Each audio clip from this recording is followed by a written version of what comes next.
infrastructure without resilience and sustainability and protecting our planet. You just can't. So whether it's in the actual bill or otherwise, we could not be better served than the chairman of our committee. Peter DeFazio has been for 30 years, maybe a little bit more, on the Committee of Transportation and Infrastructure. He was the chairman of the Natural Resources Committee before that. Not before that, but simultaneous with that. He hasn't been here that long. And nobody knows better how to make transportation resilient, how to use different materials to be protecting the planet as we move people and create jobs. So I think we're in a good place, and I don't see a whole lot of value in deciding whether it's one bill or two bills. We're going to get the job done. We're going to get the job done. Yes, sir. Several Republicans have filed a lawsuit to try to knock down the fines to enforce the metal detectors outside the House chamber. Is there a plan as to when, if ever, those will be removed? Or No. Is the idea that they'll stay? No. As long as there is a threat, we'll have to have protection. Is there any yes, sir. measure that gauges whether there's a threat? Okay.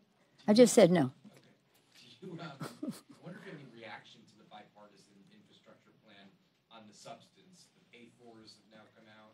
Assuming you've talked to some of your members that have been involved in these discussions, decidedly smaller, different pay-fors than you would want. I'm curious if you have any reaction to that. Well, I don't know that we've seen all of the implications of the pay-fors.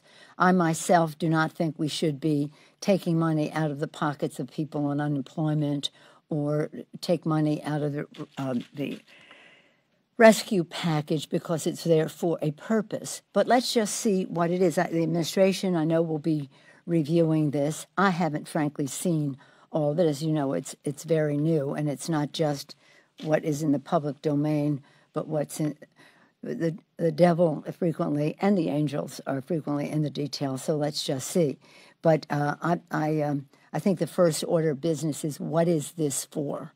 I've never been one to talk about pay-fors at the beginning of any discussion on infrastructure.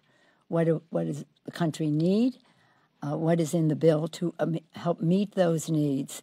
And then let's just see where we go from there. So I don't start with pay-fors and work back. That's where they're starting. So it seems that you have an issue with this process? Well, just for one thing that I thought, I'm not even sure if it's in, but the one thing they were going to do was expand the gas tax. I would not be for that. I don't think that American people, America's working families, should be footing the bill for roads and bridges and the rest that America's wealthiest people and their businesses are using without paying for them. So I just have not been for expanding the gas. We have a gas tax. Expanding it is more the issue. Last question. Last Do you expect that enabling Medicare to negotiate over the cost of prescription drugs will be included in the reconciliation package? I hope so. We have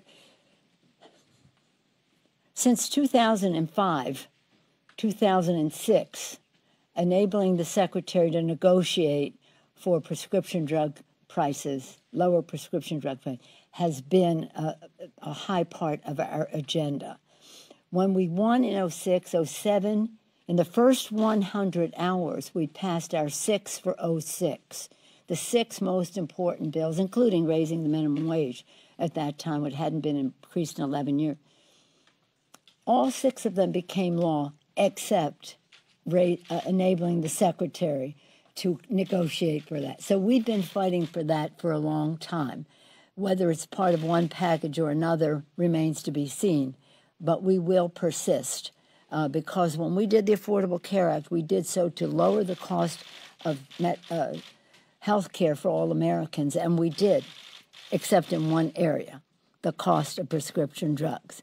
So this is something that we will persist on, and when we prevail, it will enable us to expand benefits in Medicare to dental, visual, hearing, and the rest. And it's hundreds of billions of dollars that will be saved. So this is a a core value for us where we have great support in our caucus and have had for what was that, 05? Now what are we, over 15 years. There are centrist Democrats who have raised concerns about that negotiation piece. In the House?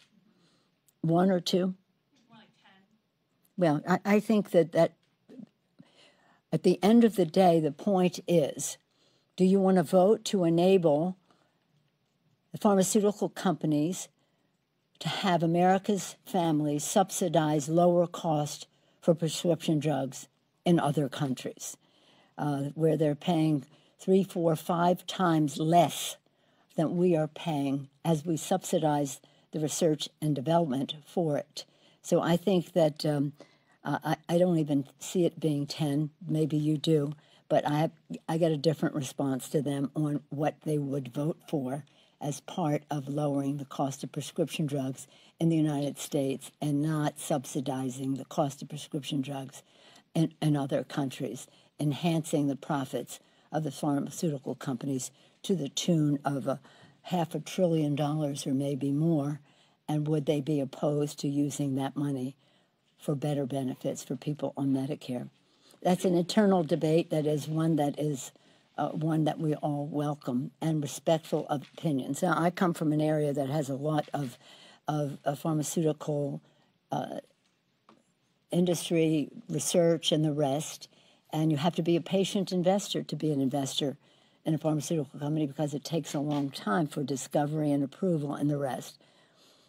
But we don't want you spending the money that you make on television ads and passing that on to our constituents. Thank you all very much. We have a vote on the floor. Thank you.